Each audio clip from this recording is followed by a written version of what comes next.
High friend, welcome back to our channel. তো দেখতে পাচ্ছি আজকে সকাল সকাল মোটামুটি স্নান টান করে নিয়েছি। একদম এখন সকাল হয়েছে, সকাল 7টা থেকে 7:30 মতন বাজে। তো সকাল সকাল স্নান করে নিয়েছি। আজকের দিনটা খুবই ভালো। আজকে আমি ভাবছি মন্দিরে যাব।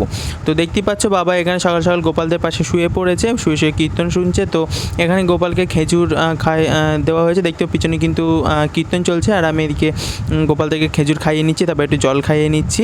দুজনকেই সকাল সকাল কিন্তু আজকে কিন্তু খেজুর খেতে দিয়েছি। তারপরে বাবা বলছে যে তো স্নান হয়ে গিয়েছে, তো চল ব্ল্যাঙ্কেটগুলো তুলে দিই। ব্ল্যাঙ্কেটগুলো তো মোটে তোলাই হচ্ছে না। তো আমি দেখতে পাচ্ছ ওগুলো পেরে দিলাম। বাবা এবারে ওগুলোকে মধ্যে ভাঁজ করে করে ব্ল্যাঙ্কেটগুলো তুলে দিচ্ছে। যেহেতু শীত চলে গিয়েছে তবুও আর কি আমাদের আর কি করা হচ্ছিল না, মোটেই তোলা হচ্ছে না। তারপরে আমি এখানে দেখতে পাচ্ছি পড়তে বসে গেছি। পড়াটা মোটামুটি কমপ্লিট সকাল সকাল। তো তারপরে গোপাল আর গবলু আর গোলুকে কিন্তু দুজনকে আদর করে নিচ্ছি। এবার সকাল যাওয়ার মন্দিরের দিকে যাওয়ার পালে এবার দেখতে পাচ্ছি এখানে রান্না হচ্ছে। রান্না করছে, তোমাদেরকে সেটা একটু দেখিয়ে দিলাম। তো এরপরে চিকুকে তো ছাদে আটকানো আছে, ঠিক আছে। তো সকাল সকাল দেখো বন্ধুরা আমরা কত কাজবাজ করতে হয়। চিকুকে প্রতিদিন সকালবেলা ছাদে দেওয়া হয়। তো চিকুকে ছাদ থেকে নামানোর দায়িত্বও দাও কিন্তু আমার। তো দেখতে পাচ্ছ এবারে দেখতে পাচ্ছ চিকুকে নামিয়ে দেবো। তো দেখতে পাচ্ছ এদের চিকু একদম দরজা খুলেছি। চিকুর সব মানে ফ্রেশ হওয়ার জন্য সকালবেলা চিকুকে ছাদে ছাড়া হয়, ঠিক আছে। তো ও আস্তে আস্তে নিচে চলে যাচ্ছে, এবার আমাকেও যেতে হবে। তো এবার দেখতে হচ্ছে দিদি তো এখানে ঘুমাচ্ছে, মানে জেগে গিয়েছে, তবুও ফোন দেখছে। তো আমি এখানে দেখতে হচ্ছে ওই যে সোজা রাস্তার দেখতে হচ্ছে ওইদিকে মন্দির। তো আমি মন্দিরে যাওয়ার জন্য পুরো একদম ডালা সাজিয়ে নিয়েছি। তো যাবো এবার মন্দিরের দিকেই যাওয়ার জন্য আস্তে আস্তে পা বেরিয়ে এগিয়ে চলেছি। তো এবারে আর খানিকক্ষণে পৌঁছে যাবো মন্দির। দেখতে পাচ্ছ বাড়ির পাশে যেহেতু আমাদের টাকিজোড়া মন্দির, এটা কিন্তু অনেক প্রাচীন মন্দির। তোমরা এর আগে আমার অনেক ব্লগে দেখেছো। তো দেখতে পাচ্ছ চারিদিকটা সকাল সকাল দেখছি কত সুন্দর একটা রোদ এসছে, খুব ভালো লাগছে। আর সকাল সকাল যেহেতু পুজো দিতে এসেছি, মন্দিরটা একদম ফাঁকা আজকে যেহেতু সোমবার, দেখতে পাচ্ছ। তো একদমই খুব সুন্দর দেখতে পাচ্ছ। এখানে একটা ভাই, পাড়ার ভাই, সে স্নান করে ডাইরেক্ট পুজো দিতে চলে এসেছে। তো এবার মন্দিরটা ফাঁকা হলে আমিও পুজো দেওয়ার জন্য সব কিছু মধু ঘি মাখিয়ে মাথায় দুধ গঙ্গা জল দিয়ে অভিষেক করে দিচ্ছি, স্নান করিয়ে দিচ্ছি মহাদেবকে।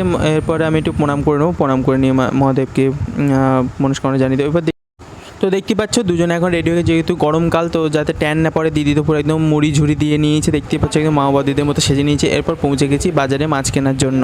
তো দেখতে পাচ্ছ বাজারে চলে এসেছি, এখানে প্রচুর মাছ। বাবা বলে আজকে তোরা যা গিয়ে মাছ কিনে আন, আজকে দুটোই যেহেতু বাড়ি যাচ্ছিস, যা একসাথে গিয়ে বাজার করে আয়। তো দুজনেই বাজারে পৌঁছে গেছি। দিদি এখন দরদাম করবে কোন মাছ কিনবে। আমরা মেনলি এসেছিলাম চিংড়ি মাছ কিনতে, এরপর আমরা আরও একটা রুই মাছও কিন্তু কিনবো। তো দিদি এখানে দেখতে পাচ্ছ দরদাম করে নিচ্ছে চিংড়ি মাছের।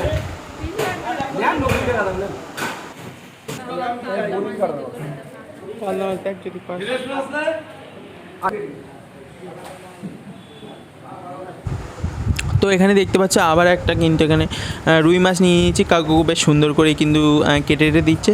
বাড়িতে মাছ এনে কাটাটা কিন্তু প্রচণ্ড একটা ঝামেলার ব্যাপার। তো আমরা বেশিরভাগ দিনই বাজার থেকে কিন্তু কেটে আনি। দেখতে পাচ্ছি কাউকে সুন্দর করে কিন্তু কেটে দিচ্ছে।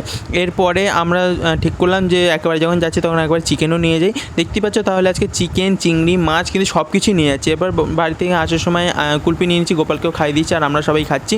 যেহেতু গরমকাল তো 10 টাকা দামের আমুলের এই কুলপিগুলো পাওয়া যায়। দেখতে পাচ্ছি চিকুও কিন্তু খেতে একদম মানে চিকু তো একদম প্রস্তুত। তো দিদির ভাগ থেকে দিচ্ছে হাতে করে। তো ও খেয়েছে, ঠিক আছে, দেখতে পাচ্ছ। তারপর সবার ভাগ থেকে অল্প অল্প করে দেওয়া হচ্ছে, ও বারবার হাত চেটে খাচ্ছে, দেখতে পাচ্ছ। এবারে বাবার থেকে অল্প একটু দিয়ে দিয়েছে। তো দেখতেই পাচ্ছ চিকু একদম মানে চেটে পুটে খাচ্ছে। চিকুর তো এই কুলপিটা খুব পছন্দ। আমরা ওর জন্য আনলে বেশিরভাগ সময় কুলপিটাই আনি, ও কুলপিটাই খুব খেতে পছন্দ করে। তো বাড়ি এসে শুনলাম চিকুকে নাকি বাবা আবার লস্যি বানিয়েও দিয়েছিল। তো তাহলে দেখতেই পাচ্ছ ওর তো খাওয়া দাওয়ার কোনো আর একদম এই নেই।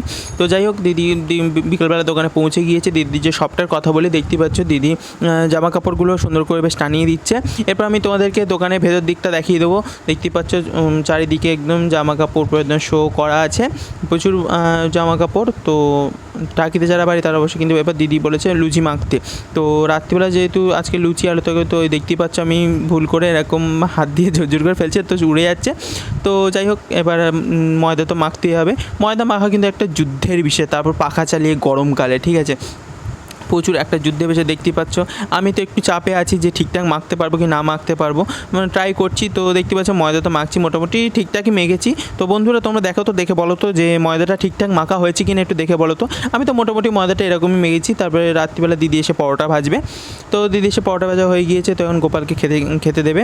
তো এদেরকে খেতে দিয়ে আমরা খেয়ে দিয়ে এখন শুয়ে পড়বো। বন্ধুরা তোমাদের ভিডিওটা ভালো লেগে থাকলে প্লিজ একটা লাইক, শেয়ার এবং কমেন্ট করে দাও, অবশ্যই সাবস্ক্রাইব।